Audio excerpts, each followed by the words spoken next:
শুরুতে জানিয়ে দেব এবার ইসরায়েলে হিজবুল্লাহর রকেট হামলা নিহত 10। জানিয়ে দেব ফিলিস্তিন ইসরায়েল সংঘাত দ্বিরাষ্ট্রভিত্তিক সমাধান চাইলেন জাতিসংঘের সাধারণ পরিষদ প্রেসিডেন্ট। এছাড়া রয়েছে এবার ইসরায়েল ফ্রান্স বিরোধ, ফ্রান্সের প্রেসিডেন্টের উপর ক্ষেপলেন নেতানিয়াহু। সর্বশেষ জানিয়ে দেব মার্কিন ডলার এক বিপজ্জনক মুদ্রা, বিশ্ব অর্থনীতিতে ডলারের কর্তৃত্ব বিলোপী রয়েছে বৈশ্বিক মুক্তি। এতক্ষণ শুনছিলেন গুরুত্বপূর্ণ সংবাদ শিরোনাম, এখন জানিয়ে দিব বিস্তারিত। ইসরায়েলে হিজবুল্লাহর রকেট হামলায় আহত 10। ইসরায়েলের হাইফা শহরে লেবাননের সশস্ত্র বাহিনী হিজবুল্লাহ রকেট হামলা চালিয়েছে। এতে অন্তত 10 জন আহত হয়েছেন। দেশটির পুলিশ জানিয়েছে আজ সোমবার ভোরে এই হামলা চালানো হয়।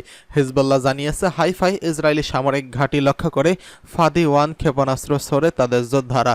দুটি ক্ষেপণাস্ত্র ইসরায়েলের শহরটিতে আঘাত হানে এবং আরও 5টি ক্ষেপণাস্ত্র তাইবেরিস থেকে 65 কিলোমিটার দূরে গিয়ে আঘাত হানে। ইসরায়েল জানিয়েছে ক্ষেপণাস্ত্র হামলায় কিছু ভবন ক্ষতিগ্রস্ত হয়েছে। এছাড়া যারা আহত হয়েছেন তাদের স্থানীয় একটি হাসপাতালে নেওয়া হয়েছে। নজরদারি ক্যামেরার মাধ্যমে হাইফাতে চালানো হিজবুল্লাহর রকেট হামলার ভিডিও করা হয়। এদিকে ফিলিস্তিন ইসরায়েল সংঘাত দ্বিরাষ্ট্রভিত্তিক সমাধান চাইল জাতিসংঘের সাধারণ পরিষদ প্রেসিডেন্ট। গাজায় ইসরায়েলি হামলার বর্ষপূর্তি আজ। 2023 সালে 7 অক্টোবর থেকে উপত্যকায় নরকীয় তাণ্ডব শুরু করে ইসরায়েলি বাহিনী। সেই থেকে আজও চলতে থাকা এই তাণ্ডবে গাজায় 41,000-এরও বেশি মানুষ নিহত হয়েছেন। ইসরায়েলের এই হামলার বর্ষপূর্তিতে ফিলিস্তিনে দ্বিরাষ্ট্রভিত্তিক সমাধানের কথা বলছেন জাতিসংঘের সাধারণ পরিষদের 79তম অধিবেশনের প্রেসিডেন্ট। বর্ষপূর্তি উপলক্ষে দেওয়া এক বিবৃতিতে তিনি এই আহ্বান জানিয়েছেন। বিবৃতিতে তিনি বলেন, ফিলিস্তিনের স্বাধীনতাকামী গোষ্ঠীদের হামাসের ইসরায়েলের হামলার মাধ্যমে শুরু হওয়া নৃশংসতার 1 বছর পূর্তি হয়েছে আজ। এর ফলে দীর্ঘ সময় ধরে মধ্যপ্রাচ্যে মৃত্যু, ধ্বংস এবং বাস্তুচ্যুতির সাক্ষী হয়ে আসছেন। প্রেসিডেন্ট বলেন, আমি আবারও বলছি যে মানুষের দুর্ভোগের অবসান হওয়া উচিত এবং এটি এখনই শেষ হওয়া উচিত। আমাদের অবিলম্বে যুদ্ধবিরতির সমস্ত জিম্মির অবিলম্বে এবং নিঃশর্ত মুক্তি এবং এই অঞ্চলের সংঘাতের কূটনৈতিক সমাধান খোঁজার লক্ষ্যে সংলাপে ফিরে আসা দরকার। তিনি বলেন, সামরিকভাবে কোনো টেকসই শান্তি অর্জিত হবে না। জাতিসংঘের সনদ, আন্তর্জাতিক আইন এবং জাতিসংঘের প্রাথমিক রেজুলেশনের উপর ভিত্তি করে শুধুমাত্র একটি দ্বিরাষ্ট্র সমাধান ইসরায়েল ও ফিলিস্তিন উভয়ের জন্য প্রকৃতপক্ষে বাকি অঞ্চলের জন্য স্থায়ী শান্তি ও নিরাপত্তার নিশ্চয়তা দিতে পারে। তিনি আরও বলেন, আমি ইসরায়েল, হামাস এবং হিজবুল্লাহ সকল পক্ষকে আন্তর্জাতিক মানবিক আইন সহ আন্তর্জাতিক আইনের অধীনে তাদের বাধ্যবাধকতা মেনে চলার আহ্বান জানাই। আমি অবিলম্বে বেসামরিক নাগরিকদের সুরক্ষা এবং অত্যাধিক প্রয়োজনীয় মানবিক সহায়তায় নিরবিচ্ছিন্ন অ্যাক্সেসের আহ্বান জানাচ্ছি। এছাড়া গাজায় ইসরায়েলি বাহিনীর যে বর্বরতার সূত্রপাত হয়েছিল তা গত বছরের এই দিনে আকস্মিকভাবে ইসরায়েল এই দিনে হামলা শুরু করে ফিলিস্তিনের স্বাধীনতাকামী সংগঠন হামাস। সেই দিন থেকে সশস্ত্র গোষ্ঠীর যোদ্ধারা প্রায় 1200 ইসরায়েলিকে হত্যা করে এবং 250 শতাধিক ব্যক্তিকে জিম্মি করে নিয়ে যায়। এর জবাবে হামাস সম্পূর্ণ নির্মূলের প্রতিশ্রুতি দিয়ে গাজায় নির্বিচারে হামলা শুরু করে তেল আবিব। তারা এমন প্রতিক্রিয়ার কথা জানায় যাতে হামাস ও তার কোনো হুমকি সৃষ্টি করতে না পারে এবং ইসরায়েল যেন তার সব জিম্মিকে মুক্তি করতে পারে। ওই হামলার পর প্রতিক্রিয়ায় নির্বিচারে বিমান হামলা এবং স্থল অভিযান চালিয়ে গাজা উপত্যকাতে যেন মাটির সঙ্গে মিশিয়ে দিয়েছে ইসরায়েল। এ পর্যন্ত 41,000-এরও বেশি ফিলিস্তিনিকে হত্যা করেছে তারা, যাদের বেশিরভাগই নারী ও শিশু। অভিযান চালিয়ে হামাসের হাজারো যোদ্ধাকে হত্যার দাবি করেছে তারা। পাশাপাশি তাদের সুড়ঙ্গের বিশাল নেটওয়ার্ক ধ্বংস করা হয়েছে। ফিলিস্তিনের অবরুদ্ধ গাজায় 1 বছর ধরে অব্যাহত ইসরায়েলি হামলায় সৃষ্ট ধ্বংসস্তূপ পরিষ্কার করতে অন্তত 15 বছর সময় লাগবে। এজন্য প্রতিদিন 100টি লরি ব্যবহার করতে হবে। জাতিসংঘের হিসাব মতে গাজায় ভবন ধসে এই পর্যন্ত 42,000 টনেরও বেশি ধ্বংসস্তূপ জমা হয়েছে। এই ধ্বংসস্তূপগুলো যদি একসঙ্গে এক জায়গায় রাখা যায় তাহলে তা মিশরের 11টির গ্রেট পিরামিডের সমান হবে। এই ধ্বংসস্তূপ সরাতে ব্যয় হবে 500 থেকে 600 মিলিয়ন মার্কিন ডলার, যা বাংলাদেশি মুদ্রায় 7,000 কোটি টাকার বেশি।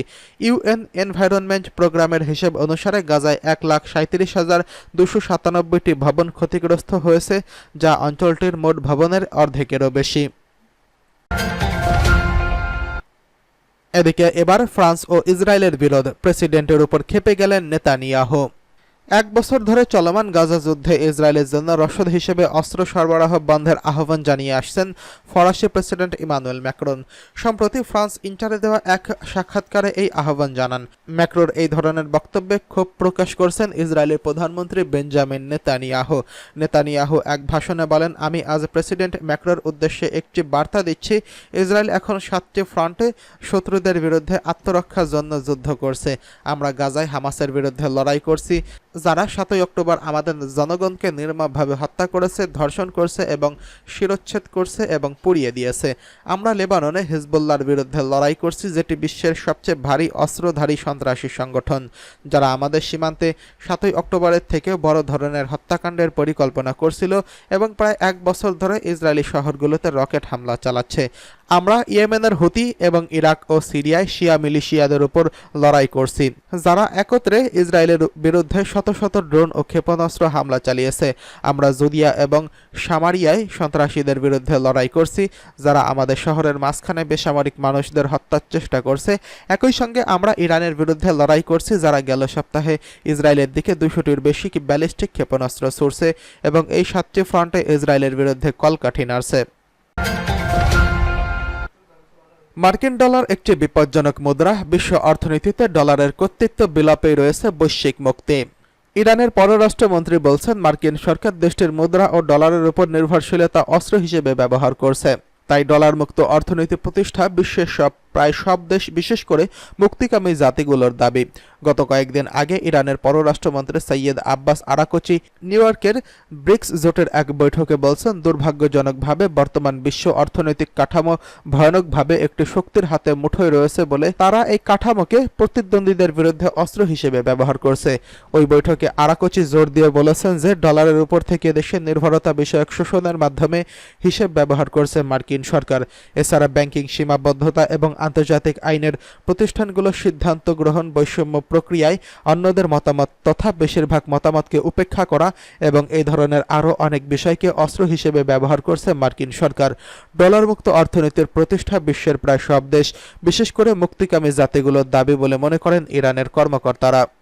এর আগে আন্তর্জাতিক অর্থ তহবিল বা IMF এ নিযুক্ত ব্রাজিলের সাবেক প্রতিনিধি পাউলো এন বতিস্তা আরও বলেছেন, TRT টেলিভিশনকে দেওয়া এক সাক্ষাৎকারে মার্কিন ডলার ও একটি বিপজ্জনক মুদ্রায় পরিণত হয়েছে।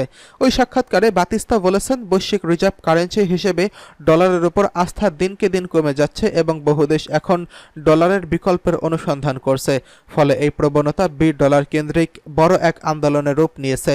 একই সঙ্গে ইরানের সংসদে শিল্প ও খনিজ বিষয়ক কমিটির সদস্য আলী হাদ্দাদি মনে করেন যে সাংহাই সহযোগিতা সংস্থা এবং ব্রিক্স জোটের সদস্য দেশগুলো $ডলারকরণ কার্যকর করতে থাকে, তাহলে মার্কিন সরকারের একাধিপত্য বাধাগ্রস্ত করবে এবং ডলারের ভূমিকা ম্লান হয়ে আসায় এসব দেশের শক্তি আরও জোরদার হবে।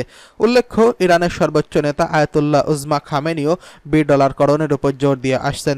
এছাড়া পশ্চিমা মিডিয়াগুলো বিশ্ব অর্থনীতিতে ডলারের প্রভাব ক্রমে ম্লান হচ্ছে বলে উল্লেখ করছেন এবং অর্থনৈতিক লেনদেনে বিশ্বের দেশগুলো নিজস্ব ভূমিকা, মুদ্রা বিনিময় মাত্রা খুব দ্রুত গতিতে বাড়ছে। একই প্রসঙ্গে CNBCর ওয়েবসাইটে প্রকাশিত এক রিপোর্টেও বলা হয়েছে, বাণিজ্যে মার্কিন মুদ্রা বাদ দেওয়ার আহ্বান ক্রমেই জোরদার হচ্ছে এবং দিনকে দিন ব্রাজিল থেকে শুরু করে দক্ষিণ পূর্ব এশিয়ার অনেক দেশ মার্কিন মুদ্রা তহবিল